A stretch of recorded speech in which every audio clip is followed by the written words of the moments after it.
Whether you do Pilates or not, there are two great principles from Pilates that you can use. The first one is one that most of us have heard before. It's lengthening through your spine. And we use the cue, think of a string pulling through the crown of your head. And that cue alone is enough to bring us up taller. Most of us get about an inch taller with that. We engage our core, we relax down a little bit, and we increase the space between our vertebrae. The second cue that we don't use or hear as often is widening through the shoulders.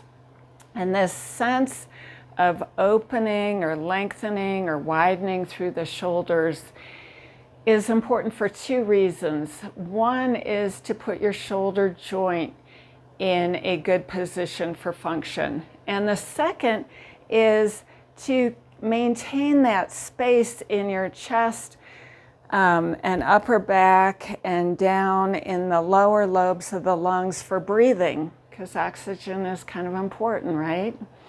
So I want to take us through a few exercises and talk about how you maintain this sense of width through your shoulders as you move in and out of this neutral position.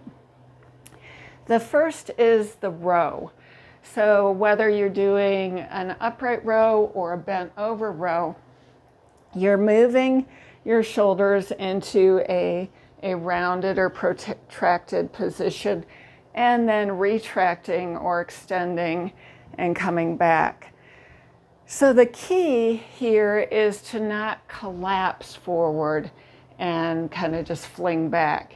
You want lots of control, and think about keeping, even as you round forward, keeping that width, keeping that breathing space, keeping the joint in a good position. Come forward and squeeze back.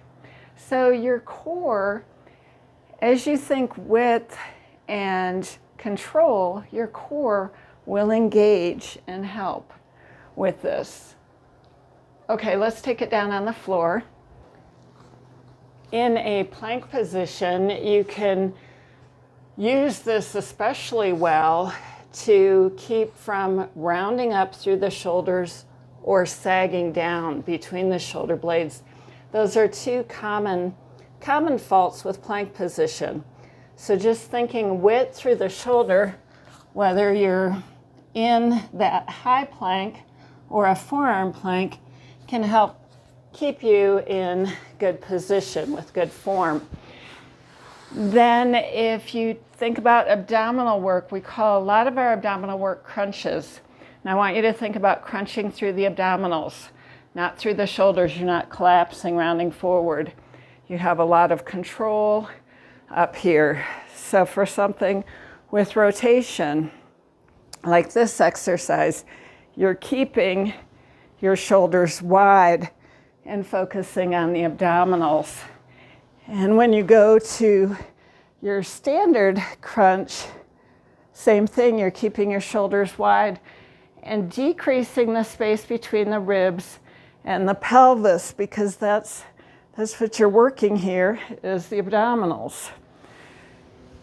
So you can use these two principles of Pilates, that lengthening through the spine, and then the one we don't hear too much about, that widening through the shoulders, to keep your shoulders healthy and for that optimal breathing while you're working out or just moving through your day.